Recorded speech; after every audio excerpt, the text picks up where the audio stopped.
Idukki NR. Higher secondary സ്കൂളിലെ വിദ്യാർത്ഥികൾ ശോചനീയാവസ്ഥയിലായ അംഗൻവാടി കെട്ടിടത്തിന്റെ നവീകരണ പ്രവർത്തനങ്ങൾ നടത്തി. NSS ക്യാമ്പിന്റെ ആഭിമുഖ്യത്തിലാണ് വിദ്യാർത്ഥികൾ കെട്ടിടത്തിന്റെ പെയിന്റിംഗ് അടക്കമുള്ള പണികൾ നടത്തിയത്. കാലപ്പഴക്കം മൂലം വാതിലുകളും ജനാലകളും തകർന്ന നിലയിലായിരുന്നു കൊച്ചുമുല്ലക്കാനം അംഗൻവാടി കെട്ടിടം. ഈ സാഹചര്യത്തിലാണ് NSS അംഗങ്ങളുടെ നേതൃത്വത്തിൽ പഞ്ചായത്തിൽ സർവേ നടത്തുകയും ഇതിന്റെ അടിസ്ഥാനത്തിൽ ശോചനീയാവസ്ഥയിലുള്ള അംഗൻവാടികൾ നേരിട്ട് സന്ദർശിക്കുകയും ചെയ്തത്. തുടർന്ന് അംഗൻവാടിയുടെ പ്രവർത്തനം ഏറ്റെടുത്ത് അറ്റകുറ്റപ്പണി നടത്താൻ തീരുമാനിച്ചു. സപ്തദിന ക്യാമ്പിനോടനുബന്ധിച്ച് കുട്ടികളുടെ നേതൃത്വത്തിൽ കെട്ടിടത്തിന്റെ ചെറിയ രീതിയിലുള്ള അറ്റകുറ്റപ്പണികൾ നടത്തി. കെട്ടിടം പെയിന്റ് അടിച്ച് മനോഹരമാക്കി. ഒപ്പം ദ്രവിച്ച ജനാലകൾ മാറ്റി സ്ഥാപിച്ചു. ശൗചാലയത്തിൽ ടൈൽസും പാകി. സേവന പ്രവർത്തനത്തിലൂടെ വ്യക്തിത്വ വികസനം എന്ന ലക്ഷ്യം പ്രാവർത്തികമാക്കാനാണ് പ്രവർത്തനമെന്ന് വിദ്യാർത്ഥികൾ പറഞ്ഞു. സാമൂഹ്യ പ്രവർത്തനത്തിലൂടെ വ്യക്തിത്വ വികസനം എന്നാണ്.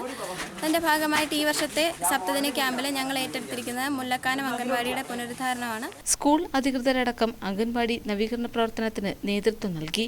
ന്യൂസ് 18 ഇടുക്കി.